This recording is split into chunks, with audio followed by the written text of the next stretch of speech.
മഹാലക്ഷ്മി സീരിയലിന്റെ വരാനിരിക്കുന്ന എപ്പിസോഡിന്റെ റിവ്യൂയിലേക്ക് എല്ലാ കൂട്ടുകാർക്കും സ്വാഗതം. അങ്ങനെ സാഗർ മഞ്ജുവിനോട് തന്റെ ഇഷ്ടം തുറന്നു പറയുന്നുണ്ട്. എന്നാൽ ആദ്യം കേൾക്കുന്ന മഞ്ജു അതിനോട് താല്പര്യം കാണിക്കുന്നില്ല എങ്കിലും പിന്നീട് തന്റെ മനസ്സിൽ ഒരല്പം സ്നേഹമൊക്കെ സാഗറിനോട് തോന്നിക്കുന്നുണ്ട്. കാരണം നിരന്തരമായിട്ടുള്ള സാഗറിന്റെ വിളിയും ആശ്വസിപ്പീരും മേഘനെക്കുറിച്ചുള്ള കുറ്റവും കുറവും ഒക്കെ പറഞ്ഞ് പതിയെ പതിയെ സാഗർ മഞ്ജുവിന്റെ മനസ്സിലേക്ക് ഇടം നേടുന്നുണ്ട്. ഒടുവിൽ നമ്മുടെ കണ്ണനും മാർക്കോയും അനന്തും ലേഖയും മഹാലക്ഷ്മി എല്ലാവരും കൂടി ചേർന്നുള്ള ആ ഒരു നാടകമൊക്കെ അവസാനിപ്പിക്കുന്നു. അതായത് മഹാലക്ഷ്മി മരിച്ചിട്ടില്ല, ജീവനോടെ ഉണ്ടെന്നുള്ള കാര്യം എല്ലാവരും തുറന്നറിയുന്ന സമയത്ത് തന്നെ അധികം താമസിക്കാതെ തന്നെ മഞ്ജുവിൻ്റെ ഈ ഇഷ്ടത്തെക്കുറിച്ചും എല്ലാവരും അറിഞ്ഞു തുടങ്ങുന്നു.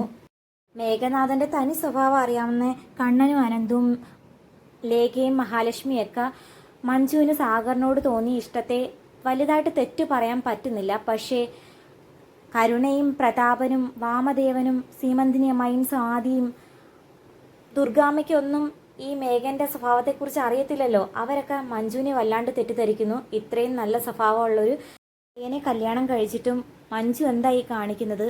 മഞ്ജുവിന് ഇതെന്താണ് പറ്റിയത്? ആ സാഗർ മഹാലക്ഷ്മിയെ പറഞ്ഞു പറ്റിച്ചതുപോലെ തന്നെ മഞ്ജുവിനെയും പറഞ്ഞ് തെറ്റിദ്ധരിപ്പിച്ച് വെച്ചേക്കുവാണെന്ന് തോന്നുന്നു. എന്തായാലും ഇതിങ്ങനെ വിട്ടാൽ പറ്റത്തില്ല എന്നുള്ളൊരു രൂപത്തിൽ മഞ്ജുവിനെ കമലേശ്വരം വീട്ടിലേക്ക് വിളിച്ചു വരുത്തുന്നുണ്ട് ദുർഗാമ്മ. അങ്ങനെ തുടക്കത്തിലെ മഞ്ജുവിനോട് കാര്യങ്ങളൊന്നും തിരക്കുന്നില്ല. പകരം ഇൻഡയറക്റ്റ് ആയിട്ട് മഞ്ജുവിൻ്റെ മനസ്സിലുള്ള ആ ഒരു കാര്യങ്ങളൊക്കെ ചെകഞ്ഞറിയാൻ നോക്കുന്നു ദുർഗാമ്മ. അതേസമയം മഞ്ജുവിന് മനസ്സിലാകുന്നുണ്ട് സാഗറും താനും തമ്മിലുള്ള ബന്ധം ഇവരൊക്കെ അറിഞ്ഞിട്ടുണ്ട്. അതാണ് തന്നോട് ഇങ്ങനെയൊക്കെ പെരുമാറുന്നത് എന്നുള്ള കാര്യം മനസ്സിലാകുന്നു. കരുണയല്ലേ ആള്, എന്തെങ്കിലും ഒരു കാര്യം കിട്ടാഞ്ഞിരിക്കുമല്ലേ അവരെ കുറ്റപ്പെടുത്താനായിട്ട്. മഞ്ജുവിനെ വല്ലാണ്ട് കുറ്റപ്പെടുത്തുന്ന സമയത്ത് എൻ്റെ ജീവിതം ഇങ്ങനെയൊക്കെ ആവാൻ കാരണക്കാർ നിങ്ങളൊക്കെ തന്നെയാണ്, ഇത്രയും കൊള്ളരാത്ത ഒരു മനുഷ്യനാണ് ആ മേഘനാഥൻ എന്ന് അറിഞ്ഞിട്ടും എല്ലാവരും കൂടി ചേർന്ന് നടത്തി വെച്ച് തന്ന കല്യാണം അല്ലേ എൻ്റെ കണ്ണേട്ടനും മഹാലക്ഷ്മി ഏട്ടത്തിയും ആവുന്ന പറഞ്ഞതാ. അവനെ പോലൊരു ചതിയൻ്റെ കൂടെ നീ കല്യാണം കഴിച്ച് പോണ്ട, അത് നിന്റെ ജീവിതത്തെ ബാധിക്കുമെന്നൊക്കെ. എന്നിട്ടും ആരും കേട്ടില്ല. അയാൾ എത്രമാത്രം ചതിയനാണെന്നുള്ള കാര്യം നിങ്ങൾക്കറിയില്ല. വിവാഹത്തിന് ശേഷമാണ് ആ സത്യം ഞാൻ അറിഞ്ഞത് തന്നെ. കുടുംബത്തിലുള്ളൊരു മുറച്ചിറക്കനായിട്ട് പോലും അവൻ്റെ തനി സ്വഭാവം മനസ്സിലാക്കാൻ ഞാൻ ഒരുപാട് വൈകിപ്പോയി. ശരിക്കും പറഞ്ഞാൽ എൻ്റെ ജീവിതം വലിയൊരു അപകടത്തിലേക്കായിരുന്നു പൊയ്ക്കൊണ്ടിരുന്നത്. ആ സത്യം എന്നെ മനസ്സിലാക്കി തന്നത് ഈ സാഗർ എന്ന് പറയുന്ന വ്യക്തി തന്നെയാണ്. അയാൾ ഒറ്റയൊരുത്തനുള്ളത് കൊണ്ടാണ് ഞാൻ ഇന്നും ആത്മഹത്യ ചെയ്യാതെ പിടിച്ചു നിൽക്കുന്നത്. അന്നേരം ദുർഗാമ്മ ചോദിക്കുന്നുണ്ട്, ഇത്രയും വലിയ എന്തപരാധാടിയാണ് ആ മേഘൻ നിന്നോട് ചെയ്തത്? നീ അവനോട് ചെയ്ത ക്രൂരത വെച്ച് നോക്കുമ്പം അവൻ നിന്നെ തല്ലിപ്പോലും നോവിച്ചിട്ടില്ല. മാത്രമല്ല മഹാലക്ഷ്മിയെ കൊല്ലാൻ ശ്രമിച്ചു എന്നുള്ള കേസിൽ കണ്ണൻ അകപ്പെടുത്തിയതുകൊണ്ട് മാത്രം അവ ഇപ്പോൾ ഒളിഞ്ഞു താമസിക്കുന്നതേ ഉള്ളൂ. അവൻ ഈ സംഭവങ്ങളും കാണാൻ അറിയുവാണെന്നുണ്ടെങ്കിൽ പുറത്തു വരുന്ന സമയത്ത് നിന്നെ ഉറപ്പായിട്ട് അവൻ തീർക്കും. അവനെ മറ്റാരേക്കായും നമുക്കൊക്കെ നന്നായിട്ട് അറിയത്തില്ലേ? ആ ഒരു അനുഭവത്തിൽ പറയുക, അയാൾക്ക് എന്നെ തീർക്കാൻ എന്ത് യോഗ്യതയാണുള്ളത്? ആദ്യം അയാൾ പെർഫെക്റ്റ് ആയിരുന്നു. അയാൾക്ക് ഞാനെന്ന് പറയുന്ന ഒരു ഭാര്യയല്ല ഉള്ളത്, ഒന്നിലധികം ഭാര്യമാരും ഒരു പെൺകുട്ടിയിൽ ഒരു ആൺകുഞ്ഞും ഉണ്ട്. അതൊന്നും നിങ്ങൾക്കറിയില്ലായിരിക്കും. പക്ഷേ ആ സത്യങ്ങളെല്ലാം വിവാഹത്തിന് ശേഷം, കൃത്യമായി പറഞ്ഞാൽ എൻ്റെ ഹണിമൂൺ ട്രിപ്പൊക്കെ കഴിഞ്ഞ് വന്ന ആ സമയത്ത് തന്നെ ഞാൻ അറിഞ്ഞു. അന്ന് മുതലാണ് എനിക്ക് അയാളെ വെറുക്കാൻ തുടങ്ങിയത്. മാത്രമല്ല മാനസ എന്ന് പറയുന്ന പെൺകുട്ടിയെ കാണാൻ പോയതിൻ്റെ പേരിൽ നാട്ടുകാരെല്ലാം കൂടി വളഞ്ഞിട്ട് അയാളെ ഉപദ്രവിക്കുന്നതും ഞാൻ കണ്ടിരുന്നു. ആ വീഡിയോ എനിക്ക് സെൻഡ് ചെയ്തു തന്നതും മറ്റാരുമല്ല, ഈ സാഗർ തന്നെയാണ്. എല്ലാ അർത്ഥത്തിലും എന്നെ വലിയൊരു ചതിയിൽ നിന്ന് രക്ഷപ്പെടുത്തിയത് സാഗർ ആയിരുന്നു. ദേ മഞ്ജു, നീ ചെയ്ത തെറ്റു മറയ്ക്കാൻ വേണ്ടിയിട്ട് ആ പാവം മേഘനെ തെറ്റുകാരനാക്കരുതെന്ന് കരുണ പറയുന്നു. അതേസമയം നിങ്ങളൊക്കെ ഇങ്ങനെ പറയുള്ളെന്ന് എനിക്ക് നന്നായിട്ട് അറിയാം. അതുകൊണ്ട് തന്നെയാണ് മേഘനാഥൻ്റെയും അയാളുടെ കുഞ്ഞിൻ്റെയും തലമുടികൾ തമ്മിൽ DNA ടെസ്റ്റ് നടത്തി അതിൻ്റെ റിസൾട്ട് ഞാൻ മേടിച്ചു വെച്ചിരിക്കുന്നത്. എന്നെങ്കിലും ഒരു സമയത്ത് നിങ്ങൾ എന്നെ ചോദ്യം ചെയ്യുന്ന നേരത്ത് കാണിക്കാൻ വേണ്ടിയിട്ടാണ് അത് ഇന്നും ഞാൻ സൂക്ഷിച്ചു വെച്ചിരിക്കുന്നത് എന്നും പറഞ്ഞുകൊണ്ട് ആ റിപ്പോർട്ട് കാണിക്കുന്നുണ്ട്. എന്നാലും മേഘനാഥൻ എൻ്റെ മോളുടെ ജീവിതം തകർത്തതായിരുന്നോ? അതിനെ തുടർന്നാണോ എൻ്റെ മോൾ മറ്റൊരുത്തനെ കണ്ടുപിടിച്ചേ എന്നൊക്കെ ആലോചിച്ചിട്ട് ദുർഗാമ്മ ഷോക്കായി നിൽക്കുന്നുണ്ട്. അതൊന്നും എന്നാൽ മഞ്ജുവിനോട് പറയുന്നുമില്ല. മഞ്ജു മേഘനെക്കുറിച്ച് അറിഞ്ഞ എല്ലാ സത്യങ്ങളും തുറന്നു പറയുമ്പോൾ ഒടുവിൽ ദുർഗാമ്മയ്ക്കും കരുണയ്ക്കും ഉണ്ണിക്കുമൊക്കെ മേഘനെക്കുറിച്ചുള്ള എല്ലാ സത്യങ്ങളും മനസ്സിലാകുന്നു. അതേസമയം ഉണ്ണി ചോദിക്കുന്നുണ്ട്, മേഘേട്ടൻ നിന്നെ ചതിച്ചതിൻ്റെ പേരിൽ മേഘേട്ടനേക്കായും വൃത്തികെട്ട ഒരാളെയാണോ നീ രണ്ടാമത് കണ്ടുപിടിച്ചത്? ആ സാഗർ എന്ന് പറയുന്നവൻ്റെ സ്വഭാവം കൊള്ളത്തില്ലെന്ന് നമ്മുടെ വീട്ടിലെ എല്ലാവർക്കും അറിയില്ലേ? കണ്ണേട്ടൻ്റെ ഭാര്യയായിട്ടുള്ള മഹാലക്ഷ്മി ഏട്ടത്തിയോടെ മോശമായിട്ട് പെരുമാറിയതൊന്നും ആരും മറന്നിട്ടില്ലല്ലോ. അതിൻ്റെ പേരിലല്ലേ ഈ കുടുംബത്തിലോ കമ്പനിയിലോ എന്നും കയറിപ്പോകരുതെന്ന് പറഞ്ഞുകൊണ്ട് കണ്ണേട്ടൻ അയാളെ ജോലിയിൽ നിന്ന് പുറത്താക്കിയത് പോലും.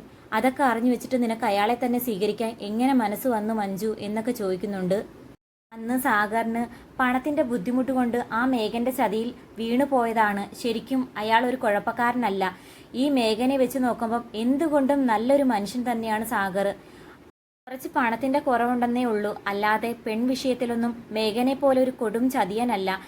എനിക്ക് വിശ്വസിക്കാനാകുന്ന ഒരു വ്യക്തി തന്നെയാണ് അയാൾ. എന്നാലും എൻ്റെ മോളുടെ ജീവിതം ഇങ്ങനെ ആയിപ്പോയല്ലോ. കുടുംബത്തിലുള്ള ഒരു ചതിയനെ കല്യാണം കഴിച്ചു, അത് പരാജയമായി കഴിഞ്ഞപ്പം അതിനേക്കാളും വലിയ ചതിയനെയാണോ വീണ്ടും കല്യാണം കഴിക്കാൻ പോകുന്നേ എന്നൊക്കെ ചോദിക്കുമ്പോൾ മഞ്ജു പറയുന്നുണ്ട്, ആദ്യം ഞാനും അങ്ങനെ തന്നെയാണ് കരുതിയിരുന്നത്. അയാളോട് അടുത്ത് പെരുമാറിയപ്പോഴാണ് എനിക്ക് മനസ്സിലായത് അയാൾ നമ്മളാരും ഉദ്ദേശിക്കുന്നത് പോലെ ഒരാളല്ല. എന്നെ ജീവന് തുല്യം സ്നേഹിക്കുകയും പൊന്നുപോലെ നോക്കുകയും ചെയ്യുന്നുള്ള ഉറപ്പ് എനിക്കുണ്ട്. അതേസമയം കരുണയ്ക്ക് ഇതൊന്നും അങ്ങോട്ട് ഉൾക്കൊള്ളാനാകുന്നില്ല. എന്തായാലും മേഘേട്ടൻ എന്തെങ്കിലും ഒരു തെറ്റ് ചെയ്തിട്ടുണ്ടെങ്കിൽ ക്ഷമിച്ചു വിടുന്നതാണ് നല്ലത്. മേഘേട്ടൻ ഇത്തിരിയൊന്നും സഹായമല്ല നമുക്ക് വേണ്ടിയിട്ട് ചെയ്തിട്ടുള്ളത്. അതൊന്നും മറന്ന് അദ്ദേഹത്തെ തള്ളിക്കളയാൻ നമുക്കാകുമോ എന്നൊക്കെ ചോദിക്കുന്ന സമയത്ത് മഞ്ജു പൊട്ടിത്തെറിക്കുന്നുണ്ട്. സ്വന്തം ചേച്ചിയുടെ ജീവൻ കൊലയ്ക്ക് കൊടുക്കാൻ മടിക്കാത്ത നിങ്ങൾക്കാണോ മേഘേട്ടനോട് സ്നേഹം തോന്നുന്നത്? ഉണ്ണിയേട്ടനാണ് ഇങ്ങനെ ചെയ്തെങ്കിൽ നിങ്ങൾ ക്ഷമിക്കുമായിരുന്നോ? അതൊക്കെ കേട്ട് കരുണ ഒന്നും പറയാനാകാതെ നിൽക്കുന്നുണ്ട്. അതേസമയം കണ്ണനും മഹാലക്ഷ്മി എല്ലാ കാര്യങ്ങളും മനസ്സിലാക്കുന്നു. അതായത് മേഘന്റെ ചതി മഞ്ജു മനസ്സിലാക്കി കഴിഞ്ഞു. അതുകൊണ്ട് തന്നെ മേഘനെ ഉപേക്ഷിച്ച് സാഗർ എന്ന് പറയുന്ന ആ കൊടും ചതിയനെ വിവാഹം കഴിക്കാൻ തീരുമാനം എടുത്തിരിക്കുന്നു മഞ്ജു. എന്തായാലും ഇത് അനുവദിക്കാൻ പാടില്ല. ഒരു ചതിയനിൽ നിന്നും അതിനേക്കാളും വലിയൊരു ചതിയനിലേക്ക് തല വെച്ച് കൊടുക്കുന്നത് പോലെയുണ്ട്. മഞ്ജുവിനെ നമുക്ക് ഉറപ്പായിട്ടും തിരുത്തിയേ മതിയാകൂ മഹാലക്ഷ്മി എന്നൊക്കെ മഹിയോട് പറയുന്നുണ്ട്. എന്നാൽ മഞ്ജുവിനാണെങ്കിൽ ഇപ്പോൾ കണ്ണേട്ടനും മഹാലക്ഷ്മി ഏട്ടത്തി എന്നൊക്കെ പറഞ്ഞ ജീവന അവരെന്തു പറഞ്ഞാലും അനുസരിക്കുകയും ഉൾക്കൊള്ളാനാകുകയൊക്കെ ചെയ്യുന്നുണ്ട്. മേഘൻ ചതിയനാണെന്ന് മനസ്സിലാക്കിയതിന് ശേഷം അങ്ങനെ കണ്ണൻ മഞ്ജുവിനെ കണ്ട് സംസാരിക്കുന്നുണ്ട്.